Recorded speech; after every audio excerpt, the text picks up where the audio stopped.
অবশেষে দেশের পথে বাংলাদেশ ভারতের ১৮৫ জেলে মাঝ সাগরে হস্তান্তর। ৫ আগস্টের পর আবারও চাঁদাবাজি শুরু হয়েছে বলেছেন ফয়জুল করিম।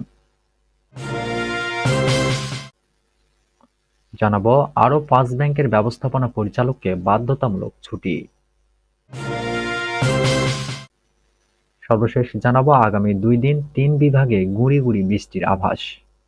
এতক্ষণ শুনছিলেন সংবাদ শিরোনাম, এবারে বিস্তারিত। অবশেষে দেশের পথে বাংলাদেশ ভারতের ১৮৫ জেলে মাঝ সাগরে হস্তান্তর। বিভিন্ন সময় আটক হয়ে ভারতে বন্দী ৯০ জন বাংলাদেশি জেলে অবশেষে দেশে ফিরছেন। একইভাবে এখানকার কারাগারে থাকা ৯৫ জন ভারতীয় জেলে নিজ দেশের পথে রওনা দিয়েছেন।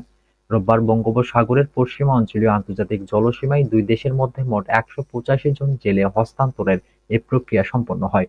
বাংলাদেশি জেলেরা সোমবার বিকালের দিকে চট্টগ্রামে পৌঁছাবেন বলে আশা করছে পররাষ্ট্র মন্ত্রণালয়। প্রত্যাবাসিত জেলে ও নৌকর্মীদের পরিবারের সদস্যরা সেখানে তাদের গ্রহণ করবেন।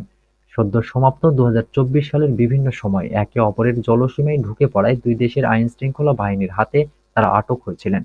পরে সমঝোতার ভিত্তিতে তাদের যার যার দেশের কর্তৃপক্ষের কাছে হস্তান্তর করার পদক্ষেপ নেওয়া হয়। এর অংশ হিসেবে তাদের বিরুদ্ধে উভয় দেশে হওয়া মামলা তুলে নেওয়া হয়। হস্তান্তর প্রক্রিয়া শেষের তথ্য দিয়ে রোববার বিকালে পররাষ্ট্র মন্ত্রণালয় সংবাদ বিজ্ঞপ্তিতে বলা হয়, এদিন দুপুর ১২টার দিকে উভয় দেশের কোস্টগার্ড জেলে ও নৌকর্মীদের হস্তান্তরের আনুষ্ঠানিকতা সম্পন্ন করে। একই সঙ্গে দুই দেশের আটক করা ৮টি নৌযান হস্তান্তর করা হয়। বাংলাদেশের এফ.ভি. লায়লা-২ ও এফ.ভি. মেঘনা-৫ নামের দুটি মাছ ধরার নৌযান ফেরত আনা হয়েছে। অপরদিকে ভারতের ৬টি মাছ ধরার নৌকা ফেরত দেওয়া হয়।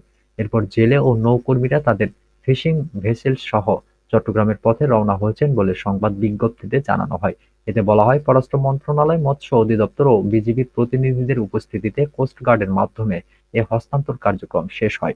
আটক এসব জেলের প্রত্যাবাসন নিয়ে কয়েকদিন ধরেই দুই দেশে নানা আয়োজন চলছিল। ভারতের আনন্দবাজার পত্রিকা লিখেছে, বাংলাদেশের কর্তৃপক্ষের কাছে হস্তান্তরের জন্য শনিবার সকালে ১২ জন বাংলাদেশি জেলেকে হলদিয়া নিয়ে যাওয়া হয়েছে। পারাদ্বীপ থেকে নিয়ে যাওয়া হয়েছে ৭৮ জনকে।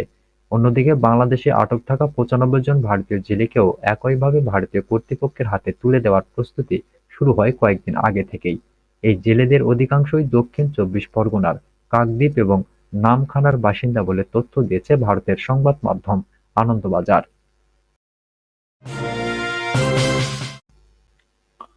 ৫ আগস্টের পর আবারও চাঁদাবাজি শুরু হয়েছে বললেন ফয়জুল করিম। ৫ আগস্টের পর আবারও চাঁদাবাজি শুরু হয়েছে বলে মন্তব্য করেছেন ইসলামী আন্দোলন বাংলাদেশের সিনিয়র নায়েবে আমির মুফতি সৈয়দ মোহাম্মদ ফয়জুল করিম। রোববার বিকেল ৫টায় কুমিল্লা নগরীর বিশ্ব রোড জামিয়া কারিমিয়া কমপ্লেক্সে ইসলামী ছাত্র আন্দোলন বাংলাদেশের জেলা সম্মেলনে তিনি এসব কথা বলেন।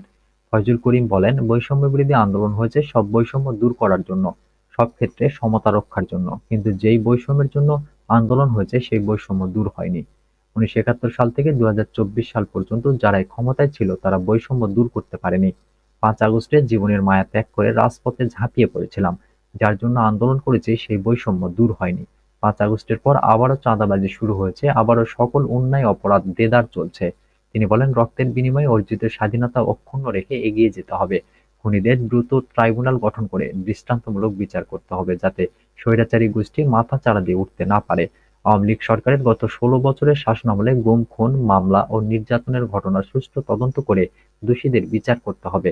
তিনি আরো বলেন, বৈষম্যবিরোধী আন্দোলনে নিহত ও নির্যাতিত দেশের ছাত্র জনতা রক্ত দিয়ে স্বৈরাচারের পতন ঘটিয়েছে। বিজয়ের আনন্দে শহীদ ও আহতদের ভুলে গেলে চলবে না।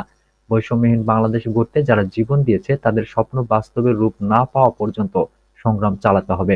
দেশের চিকিৎসা সেবার উন্নতি ও সেবার মান নিশ্চিত করতে হবে, যেন বিদেশে চিকিৎসার জন্য না যায়। হোসাইন আহমেদের সভাপতিত্বে অনুষ্ঠানে প্রধান বক্তার বক্তব্য দেন ইসলামী ছাত্র আন্দোলন বাংলাদেশের কেন্দ্রীয় সহ-সভাপতি মুনতাসির আহমদ। সম্মেলন শেষে প্রধান অতিথি হোসাইন আহমদ সভাপতি ও মামুনুর রশিদকে সাধারণ সম্পাদক পদে পুনর্বহাল রেখে আবারও ২০২৫ সেশনের নতুন কমিটি ঘোষণা করা হয়।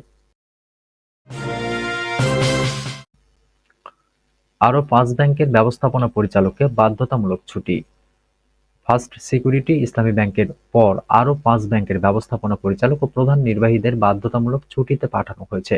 ঋণ কেলেঙ্কারি ও নানা অনিয়মে তারল্য সংকটের কারণে দুর্দশায় পড়া এসব ব্যাংকে অধিকতর নিরীক্ষার জন্য ফরেনসিক অডিট করা হবে। এর অংশ হিসেবে দীর্ঘদিন ধরে দায়িত্বে থাকা এসব ব্যবস্থাপনা পরিচালক আপাতত বাধ্যতামূলক ছুটিতে থাকবেন। ব্যাংকগুলোর পর্ষদ তাদের ছুটিতে পাঠানোর সিদ্ধান্ত নিয়েছে, যাতে সায় দিয়েছেন গভর্নর আহসান এইচ মনসুর।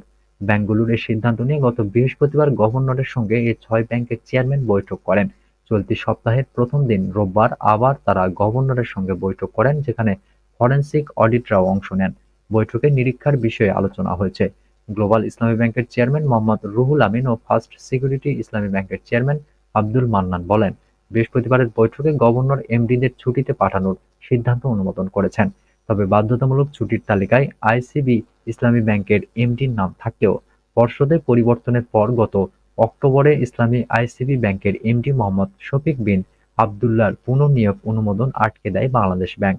এরপর বাংলাদেশ ব্যাংকের নির্বাহী পরিচালক মুজিবুর রহমানকে এই দায়িত্ব দেওয়া হয়। এমডিদের ছুটির বিষয়ে বাংলাদেশ ব্যাংকের মুখপাত্র নির্বাহী পরিচালক হোসনে আরা শিখা সাংবাদিকদের বলেন, ৬ ব্যাংকের এমডি ছুটিতে থাকবেন, এটা ৬ ব্যাংকের পর্ষদের সিদ্ধান্ত। এমন সিদ্ধান্তের কারণ তুলে ধরে তিনি বলেন, এটা এজন্য করা হয়েছে কারণ কেন্দ্রীয় ব্যাংক এসব ব্যাংকগুলোতে অ্যাসেট কোয়ালিটি রিভিউ এর আওতায় আনবে। কারণ এসব ব্যাংকে অডিট পরিচালনা করার একটি পরিকল্পনা রয়েছে। তারা যাতে কোনো রকমের অযাচিত হস্তক্ষেপ করতে না পারেন, অর্থাৎ প্রক্রিয়াটিকে স্বচ্ছ রাখার জন্য তাদের সাময়িকভাবে ছুটিতে যেতে বলা হয়েছে। আগামী ২ দিন ৩ বিভাগে গুঁড়ি গুঁড়ি বৃষ্টির আভাস। আগামী ২৪ ঘন্টায় সারা দেশে রাত ও দিনের তাপমাত্রা বৃদ্ধি পাওয়া সহ রংপুর, সিলেট, ময়মনসিংহ সহ উত্তরাঞ্চলে গুঁড়ি গুঁড়ি বৃষ্টি হতে পারে বলে জানিয়েছে বাংলাদেশ আবহাওয়া অধিদপ্তর। রোববার বাংলাদেশ আবহাওয়া অধিদপ্তরের দেওয়া পূর্বাভাসে এ তথ্য জানানো হয়। আবহাওয়া অফিস জানিয়েছে, আগামী ২৪ ঘন্টায় অস্থায়ীভাবে আংশিক মেঘলা আকাশ সহ সারা দেশের আবহাওয়া শুষ্ক থাকতে পারে। এছাড়াও মধ্যরাত থেকে সকাল পর্যন্ত সারা দেশে মাঝারি থেকে ঘন কুয়াশা পড়তে পারে। এ সময় ঘন কুয়াশার কারণে বিমান চলাচল, অভ্যন্তরীণ নদী পরিবহন এবং সড়ক যোগাযোগ সাময়িকভাবে ব্যাহত হতে পারে। সারা দেশে রাত এবং দিনের তাপমাত্রা ১ থেকে ২ ডিগ্রি সেলসিয়াস বৃদ্ধি পেতে পারে বলে জানায় তারা। এছাড়াও সোমবার সন্ধ্যা ৬টা থেকে পরবর্তী ২৪ ঘন্টায় অস্থায়ীভাবে আংশিক মেঘলা আকাশ সহ সারা দেশের আবহাওয়া প্রধানত শুষ্ক থাকতে পারে। তবে রংপুর, ময়মনসিংহ এবং সিলেট বিভাগের ২-১ জায়গায় হালকা বৃষ্টি হতে পারে। মধ্যরাত থেকে সকাল পর্যন্ত সারা দেশে মাঝারি থেকে ঘন কুয়াশা পড়তে পারে। এছাড়াও আগামী ৫ দিনে রাত এবং দিনের তাপমাত্রা আরও হ্রাস পেতে পারে বলে জানিয়েছে সংস্থাটি।